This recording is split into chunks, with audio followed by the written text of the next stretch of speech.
llibertat, no sé si en jo, però sense la proposta de renda bàsica universal i incondicional per engegar aquesta sessió, no? Perquè és una proposta que té molta actualitat avui en dia, però sobretot té un llarg bagatge històric, no? Des de Thomas Mann ja l'utopia ja parla d'això, fins i tot els dies clàssics de Grècia, etcètera, no?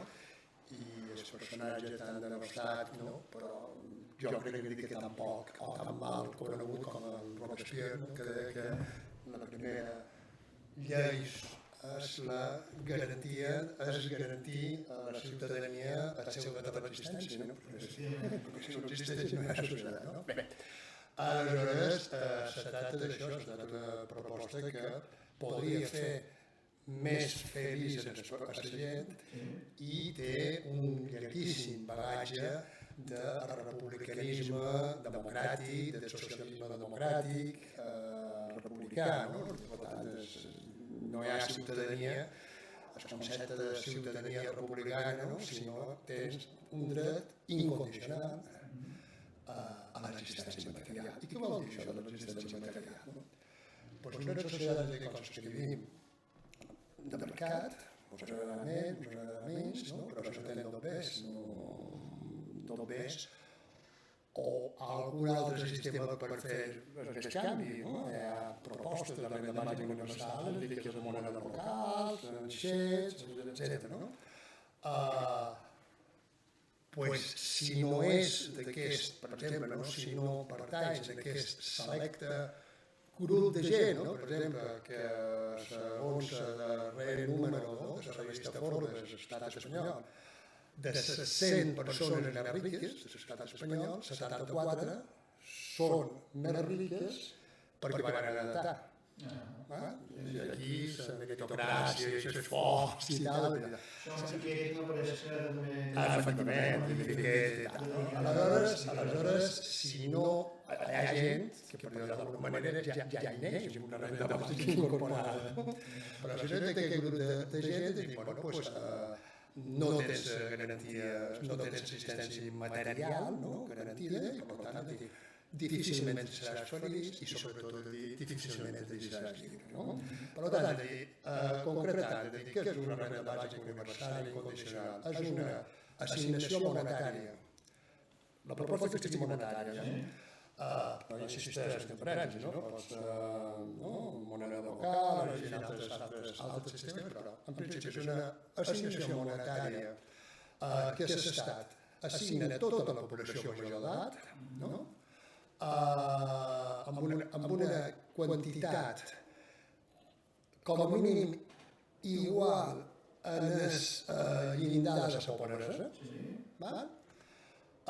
independentment de si és ric, pobre, fas feina o no fas feina, de la naturalitat, com un dret universal.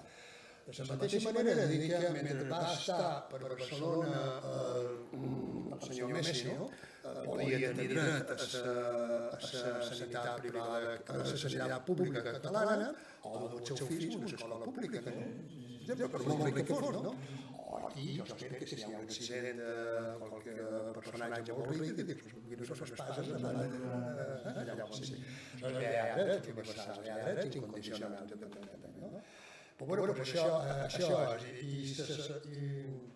això és materialment explicat, no té res a veure amb les rendes socials per pobres, perquè aquestes rendes actuen ex post, és a dir, tu has de demostrar que és pobre, i qualcú t'ha de certificar que és pobre. No, mira, és republicà. El que Assentant que sigui ciutadà... Clar, perquè ja evites que hi hagi pobres, com a mínim, no? I a partir que tu és lliure, que tu tens aquest sostre mínim, doncs tens més força per negociar en el mercat laboral, tens més possibilitats d'emprenedoria perquè és una llei a la pràctica, no de segones, terceres, quartes, quintes, setzenes oportunitats. Jo fa, si me permet, fa un dia vaig escriure un article en el TVLA i el vaig titular un interrogant, com a mínim per ser que hi ha de venir, no? Només cultura ens fan lliures, home, és importantíssim, no? I no anava rar, però avui en dia o tens l'existència material garantida o no ho ets. Què vull dir amb això? Que els experiments, els plans pilots que s'han fet d'aquesta assignació incondicional, quan s'ha fet o han participat el món de la cultura, per exemple, que abans de dir-ho, augmenta exponencialment la capacitat creativa de les persones.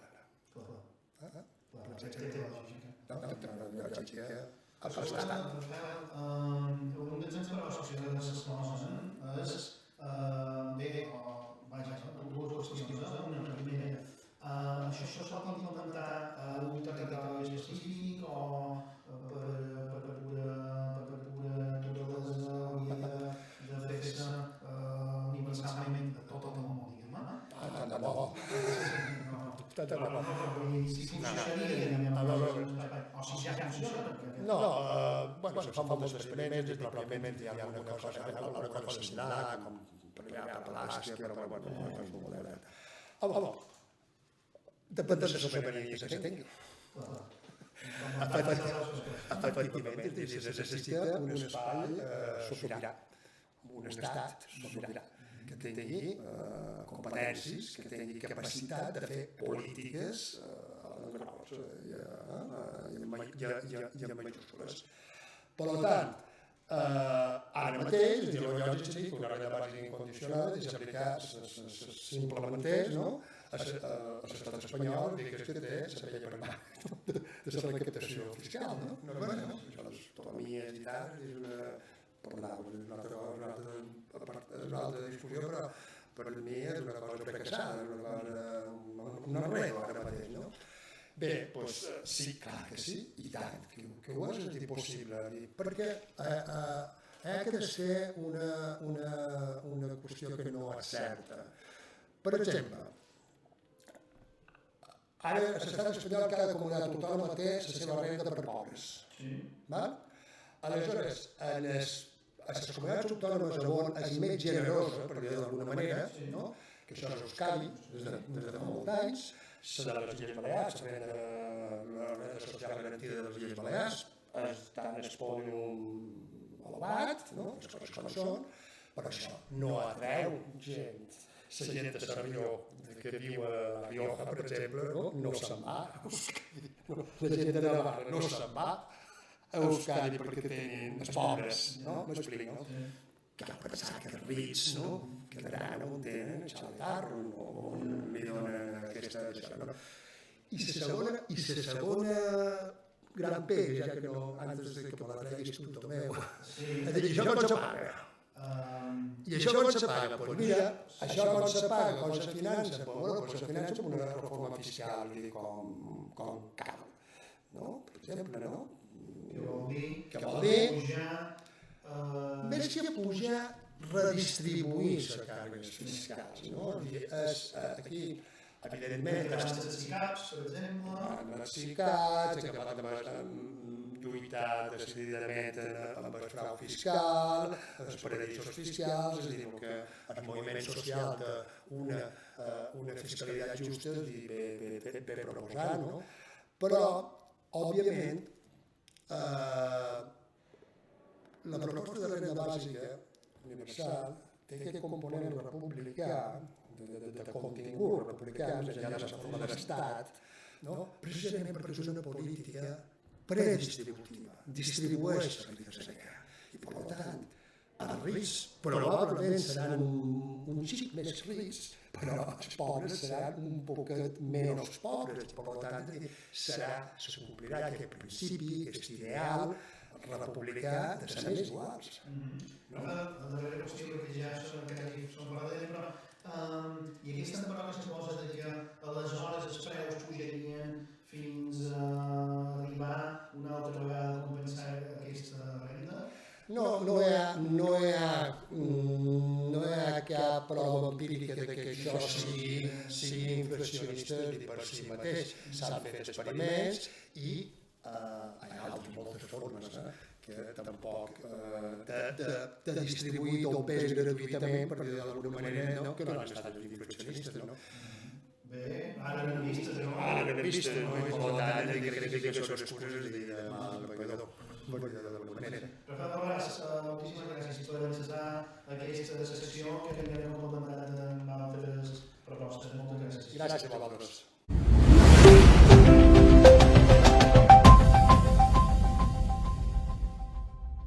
De Balears ha arribat el moment de l'anàlisi. Avui li proposarem al nostre convidat un 2 per 1. I ara sabrem per què. Tenim aquí amb nosaltres en Pere Berger, que és director d'Econòmico, però també, en certa manera, opinador, analista futbolístic. Per tant, mirarem d'explotar aquestes dues vessants. Perfecte. En primer lloc, aquests dies s'ha comentat molt la imatge, però clar, no l'imatge en si, sinó tot el que representa, de l'acord aquest político-social, si se li pot dir així, per fer una reforma de la llei turística. Quina opinió te mereix tot el procés i la imatge aquesta dels hotelers, per d'alguna manera liderant aquesta reforma, si és que ho veus així, no? El primer de tot, el que he de dir és que jo som bastant crític tant en la imatge com especialment en el contingut de la llei, no? No per la imatge, que per aventura és el darrer. La imatge, jo trobo, o jo li dic, la imatge de la vergonya, perquè és una imatge que els deixa tots els que hi surten retratats. Mai millor dit, no? Exacte. I fins i tot en els que no hi surten. I ho dic pensant amb el PP. Per què dic això, no? Perquè jo entenc que tots els que hi surten són còmplices partíceps d'una llei que ens han venut, que és molt bona, que és sostenible, que suposa una millora en les condicions dins l'àmbit laboral, dins l'àmbit social, i que jo entenc que és absolutament minsa, que s'ha quedat no a mitges, molt més allà, molt més allà. I dic també que és una imatge de la vergonya perquè no és el Partit Popular, que són els tradicionals aliats de sector hoteler i de la federació hotelera, i, clar, els hotelers, per ser, habitualment estem en contra d'aquest govern, d'un govern liderat per el Partit Socialista. Jo entenc que és una llei que no els beneficia. Dius, és millor del que ells haguessin volgut. Segurament és millor del que inicialment se plantejava el govern, però jo crec que se queda anys llum de lo desitjable. I ja, si me permets, l'imatge de Podemos i de més per Mallorca, Josep Esteguia, això sempre no me vaig sentir com a empaperit per ells, no? No, quan vaig veure l'imatge me vaig sentir com a empaperit per ells, perquè vaig pensar, mira, aquesta gent se pensa que ho han fet bé. No és res pitjor, perquè tu pots equivocar i mira, t'equivoques i... No, ells estan convençuts que va per bon camí. La llei, el tema de... Espera. No. Per exemple, el tema de la sostenibilitat. És cert que obliga a les empreses hoteleres a certes cosetes. Però anem a veure, per exemple, per tractar un sol aspecte, no? L'estalvi d'aigua. Com se fa un llei per estalviar aigua? Doncs mira, hi ha hotels que ho fan. Poden posar de Balears, no fa falta anar molt en fora. L'hotel HM del carrer Ramon i Cajal ho fa. I la reforma de l'hotel de Melià a Menorca també. Què fan? Es diu reutilitzar les aigües grises, que són tot aquell tipus d'aigües per rentar les mans, per de la dutxa, tot això després sempre per l'escurçar tota la vida. Per tant, se reutilitza l'aigua i l'estalvi d'aigua és molt important. Molt important. Això aquesta llei no ho obliga a fer. Jo entenc que això és una cosa complicada i que no es fan 2 dies, però també entenc que era una oportunitat històrica per dir anem a canviar les coses, anem a realment fer que els nostres hotelers, que els establiments d'aquesta terra siguin sostenibles al món per aquest aspecte, no? I anem a donar, evidentment, un temps, un termini llarg, no sé si 5, si 10 anys, si 15 o si 2, no ho sé, però, bueno, anem a caminar cap aquí. I jo entenc que s'ha fet no una passeta, s'ha fet res, s'ha mogut un poc els peus cap endavant, poca cosa més. I amb altres, el tema de, per exemple, l'estalvi energètic. S'obliden els establiments hotelers a que siguin autosuficients, a que ho siguin en un futur. Se'ls obliga a que un percentatge important de la seva despesa energètica sigui renovable. Jo és que no ho sé. Bé, vull dir, ara no me perdones. Vull dir, per tant, jo el que entenc és que el PSOE ha de ser iniciativa i més o menys que podríem dir que han d'estar satisfets, però jo entenc que a mi si Podemos haurien d'estar avergonyits. Jo fins i tot, no és la primera vegada que ho dic, entenc que aquesta llei, que aquesta imatge, que aquesta fotografia és la particular autopista que han per Major d'aquesta gent. Ja la tenen. Jo me vaig sentir decebut i defraudat. I si fos votant del PP, també hi estaria decebut i enfadat amb el seu partit popular. No, perquè s'han oblidat que els seus tradicionals aliats, en aquest cas la Federació Hotelera, han pactat amb el Partit Socialista i els ha deixat a ells a fora. En el final, també, en aquesta vida, tothom, més o menys, no ens coneixem, tots sabem allà on som. I quan tu veus que la Federació Hotelera pacta amb el Partit Socialista i no amb el Partit Popular, com a mínim crides d'atenció. Dius, aquí algú no ho està fent bé. A partir d'aquí, tothom que interpreti qui és. Però, bueno, hi ha dues solucions. O aquest govern és molt de dretes, o aquesta Federació Hotelera és molt d'esquerres. Bueno, molt, ja també no és de dretes. No? Per tant, poden triar el que vulguem. Escolta, una altra qüestió en l'àmbit econòmic, vist que tu estàs cada dia en contacte, en principi els ajuts que ens arriben és que aquesta temporada serà molt potent, molt grossa, no? Hi haurà molt de turistes, etc. Com ho analitzes? Jo som dels que pens que quan se xerra de diversificar l'economia, clar, jo no som partidari, evidentment, però també crec que hem de ser conscients tots que això és una feina que per ventura durarà generacions i que el que hem de fer és aprofitar el que sabem fer i és aprofitar el potencial, en aquest cas turístic, que tenim. Això vol dir que jo estic satisfet quan venen 8, 9, 10 milions de turistes a l'estiu, 16 durant tot l'any. 16 milions de turistes van venir el 2019. Clar que no, però la solució quina és? Quantes que hem de venir mancoturistes? En l'estiu o hem de computar els 16 milions de tot l'any? Perquè si venen 16 milions igual, però més distribuïts durant tot l'any, n'hi haurà que diran el que farem, no sé si això ho puc dir, però bueno, és que passa merda, un poc per tot. N'hi haurà tots els mesos. Per tant, és complicat.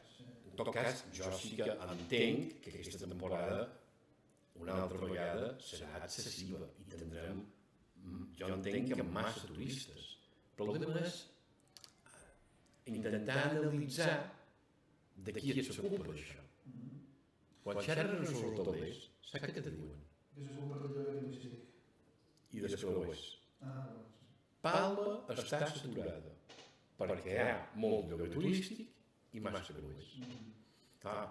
Partint d'aquí, fa molt mal fer negociar aquestes coses, no? Però això és una altra oportunitat donada. Sobretot perquè durant la pandèmia tothom parlàvem de que ara és el moment de repensar-nos, de canviar model, no sé, hi ha molta literatura sobre aquest tema,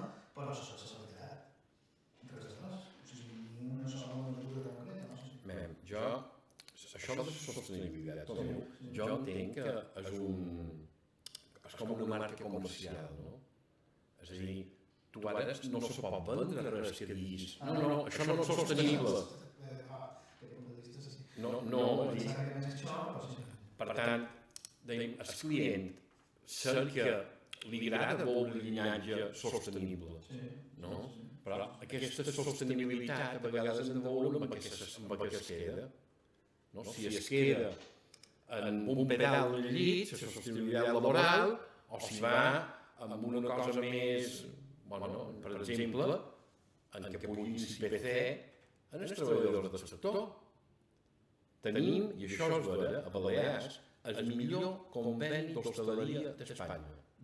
Els treballadors del sector són els que més cobren d'Espanya, a Balears. Així i tot, no els hi pujaran l'IPC enguany. És a dir, perdran poder adquisitiu. Per tant, jo crec que s'ha de fer feina perquè hi hagi mancoturistes, que tothom estigui un poc millor, però intentant compaginar es poder viure en què vinguin turistes. No és que no em vulguin, o jo no és que no em vulgui cap, clar que vull que em vinguin, però amb uns límits, no? I jo, moltíssimes gràcies per la gent i continuarem amb aquest programa ara en la secció de cultura.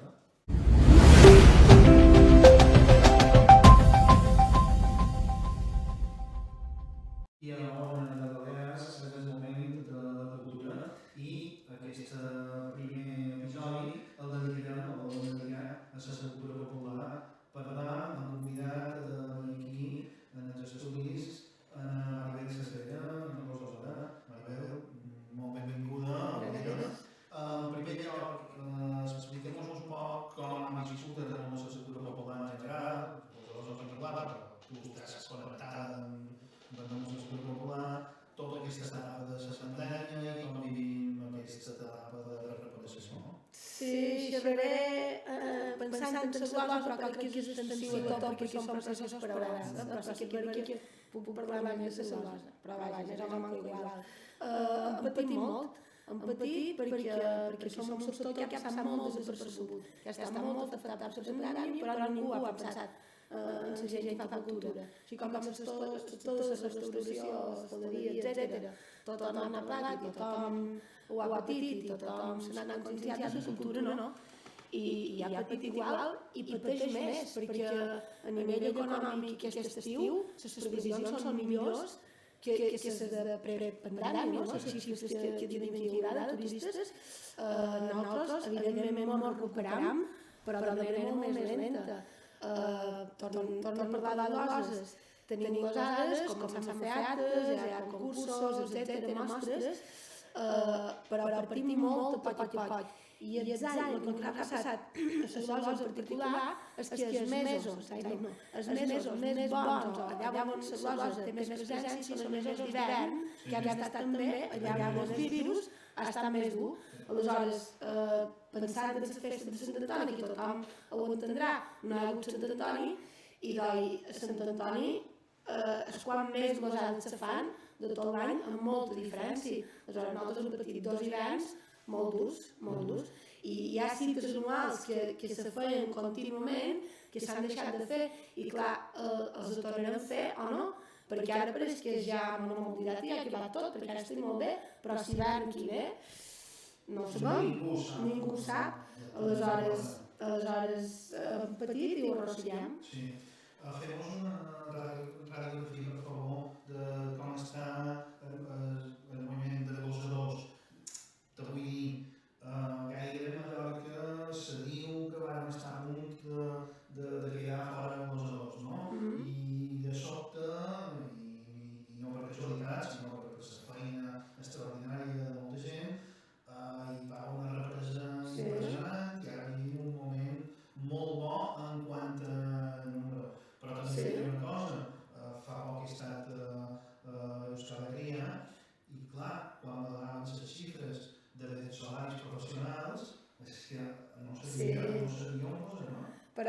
Euskal Herria és el lloc del món allà on l'improvisació té més presència.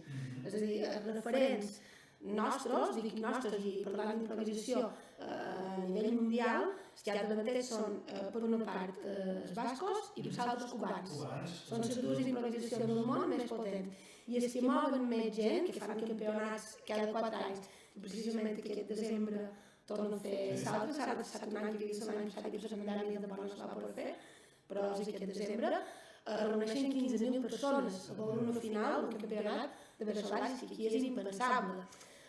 Però és impensable perquè són històries diferents, comunitats diferents. Però a nivell també hi ha un factor que és el suport institucional d'aquesta gent. Molta d'aquesta gent poden ser professionals per tot el que envolta allà, sí, pensa que si parlam a nivell de cultura popular, l'improvisació, és a dir, el que serien els glossadors en el País Basc, és el moviment cultural més potent, més que el teatre, més que el cançó, etc. Clar, i ja t'he dit, són societats diferents, evidentment tenen un altre recolzament i com tu dius, hi ha moltes persones que viuen professionalment d'això, quan aquí no ha passat mai. Aquí, si girant la vista enrere també històricament, el glossador cobrava per allò que feia, però no era com una segona feina, com un extra, no vivia de les gloses, no ha viscut mai. I fins i tot si m'han anat a Menorca històricament no han cobrat. Vull dir que cada lloc té les seves característiques i la seva evolució. I sí que és vera que aquesta recuperació que hi va aquí, aquest renaixement, és una cosa no només d'aquí, sinó que s'ha reproduït també a altres societats. I va una mica acompanyat, és a dir, va una mica contextualitzat per el canvi de model de societat. És a dir, perdem un valors. La glosa seria una cosa antiga, de pagesia, etc. Tot això se desvirtua i perd valor, i aleshores la glosa també. Però després diuen, ostres, la glosa té valor més enllà d'això, no? I la tornen a modernitzar, a rejuvenir, a contextualitzar l'actualitat i reneix. I això ha passat aquí i a altres llocs. Sí que pot passar que hi hagi llocs que hi hagi deixat de desaparèixer. I que van dir la sort que no, quan estava a punt de desaparèixer, va aparèixer Mateu Xurif, Felip Monat, etc. Gent jove que se va proposar no deixar perdre la glosa. A partir d'aquí van començar a fer tallers, van comparèixer cada vegada més glossadors, i ara tenim a la nostra associació una trentena de persones que evidentment uns surten gloses menys, uns estan més implicats, uns manco, però som una trentena de l'associació. I això el que deia és que està molt bé, són xifres molt bé, i que ara, sí que ara, amb aquest parèntesi de pandèmia també fa mal dir-ho, però fins aquí cada setmana tenim glosades, és a dir, abans de la pandèmia hi havia un continu durant tot l'any, tot el que... Sí. I glossadores? Glossadores, sí, ara t'he dit que som una trentena d'associació, som 5 dones, i 5 dones... Sí, però, a veure, potser dins els glosars més, que poden ser una quinzena, posa de 15 són 5 dones, que les dones que hi ha estem actives, vull dir, i s'ha de valorar positivament. I n'hi haurà més de cada vegada perquè és una cosa normal. Si no n'hi havia, és perquè antigament no n'hi havia, perquè la glosa era una cosa de taverna i de bar i les dones no sortien. I ja està, però la dona, de mica seva, era una transmissora molt important de la cançó. És a dir, aquestes cançons festives o de les gloses antigues que la gent sap, que no són improvisades, però les cançons molt aviat eren les dones que les ensenyaven, les transmetien. Aleshores, les dones també tenien el seu paper. Tot i que no sorties a una plaça a glosar, dins d'aquest món tenien el seu paper. I ara hem vist, això és una evolució que va paral·lela a la societat. Les dones cada vegada surten més davant, ocupen llocs que fins ara no ocupaven, i dins la glosa és igual. És a dir, que això no me preocupa. Perquè queda camí, però anem per bon camí. Tu ets una transmèdia, en el sentit que s'escrius una hora, fas públiques algunes hores a través de les xarxes socials i evidentment actues, participes i tots els verbs relacionats amb les coses, no? On te sents més? Cantes, on te sents més? Són són coses diferents, Jo tant escriure com improvisar m'agrada. Si ara me dius tria, triaré improvisar. Perquè tens el que de la gent, tens gent de vora, és molt màgic. El que se creu en nosaltres, quan tens gent a prop, és molt màgic. Això és el que lamentant també, que les gosades que tenim ara són gosades més formals, amb la gent asseguda i nosaltres aquí, de plaça, no? Sí, i el meu guapo és la gosada de bar, i la gosada de bar, llavors la gent està de vora tu, llavors la gent veu i riu, perquè també és això, veus molt més d'ells, no? Estem molt a prop, i això és el que encara ens costa més de recuperar, no? Si ens recuperar sense més formals, aquestes no.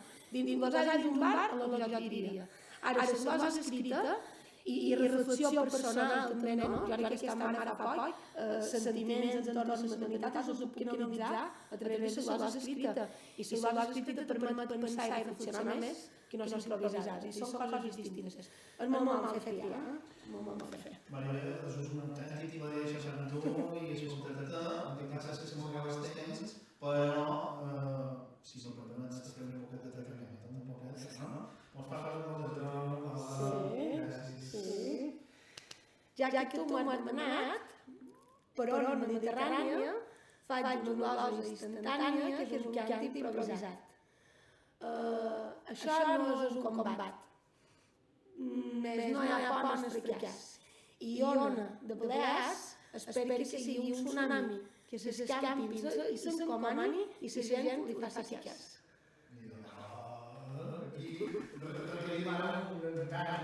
Moltíssimes gràcies. Gràcies a tu.